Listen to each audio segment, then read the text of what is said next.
कांग्रेस महासचिव प्रियंका गांधी और केंद्रीय मंत्री एवं बीजेपी नेता ज्योतिरादित्य सिंधिया के बीच जुबानी जंग हुई है। दोनों नेताओं ने एक दूसरे पर शब्दों के बाण चलाए हैं। दरअसल कांग्रेस और बीजेपी के बीच इसमें सियासी घमासान चल रहा है। दोनों ही पार्टियां मध्य प्रदेश विधानसभा चुनाव को जीतने के लिए जी जान लगा रही हैं। इस बीच प्रियंका ने सिंधिया पर एक रैली में जब तंज कसा तो केंद्रीय मंत्री भी पलटवार करने में पीछे नहीं हटे।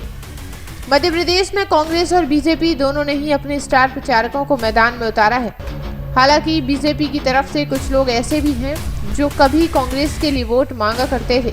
ऐसा ही एक नाम है केंद्रीय मंत्री ज्योतिरादित्य सिंधिया का, जिन्हें लेकर कांग्रेस महासचिव प्रियंका गांधी ने कहा है कि उनका कद छोटा है लेकिन अहंकार बहुत बड़ा है। और मोदी जी का तो आप पूछिए ही मत। मोदी जी का क्या कहना, देश के पहले ऐसे प्रधानमंत्री हैं जो परमानेंट अपनी ही पीड़ा में परेशान रहते हैं।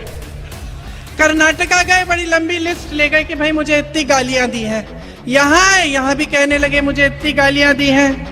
रोते ही रहते हैं। लगता है आपने वो सलमान खान की पिक्चर देखी है तेरे नाम, उसमें सलमान खान शुरू से अंत तक रोते ही रहते हैं। मैं तो कहती हूँ मोदी जी के लिए भी पिक्चर बना देते हैं, उसका नाम रखेंगे मेरे नाम। वैसे एक बात है, मोदी जी ना आदमी की पहचान में टॉप क्लास है।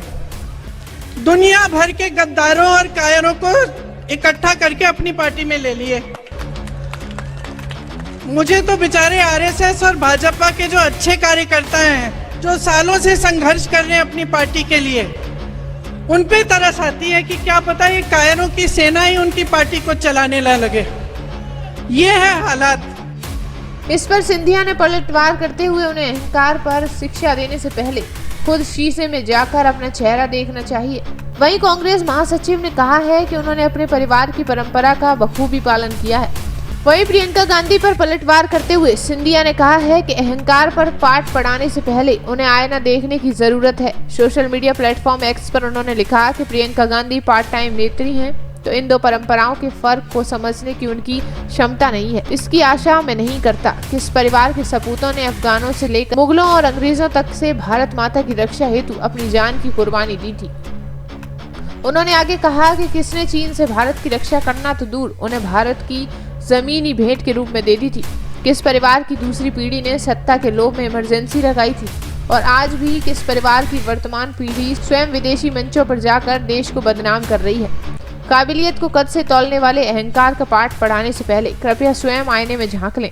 केंद्रीय मंत्री ने आगे ये भी लिखा कि भ्रष्टाचारियों और वादा खिलाफियों के शासन को बार बार सिंधिया परिवार ने बदला है और दोबारा आपका सुपड़ा साफ मध्य प्रदेश से जनता करने जा रही है। दरअसल ज्योतिरादित्य सिंधिया ने 2020 में बीजेपी का दामन थाम लिया था। सिंधिया को लेकर कहा जाता है कि उनकी राज्य की मुख्यमंत्री बनने की आकांक्षा रही है। जब 2018 में कांग्रेस को जीत मिली तो राहुल गांधी ने उन्हें पीछे हटाकर सीएम पद कमलनाथ को देने की बात कही थी। ऐसा ही हुआ और कमलनाथ मुख्यमंत्री बने। मगर 2 साल सरकार चलने के बाद सिंधिया 20 विधायकों संग बीजेपी में शामिल हो गए। इस वजह से कांग्रेस की सरकार गिर गई। इस तरह राज्य में एक बार फिर से बीजेपी की सरकार बनी। तब से बीजेपी की सरकार ही चली आ रही है। ज्योतिरादित्य सिंधिया को बीजेपी ने केंद्रीय मंत्री भी बनाया है। हालांकि सिंधिया इस बात से इनकार करते रहे हैं कि वे सीएम बनना चाहते हैं, मगर जिस तरह से बीजेपी ने एमपी के लिए सीएम चेहरे का ऐलान नहीं किया है, उससे संभावनाओं को भी बल मिल रहा है।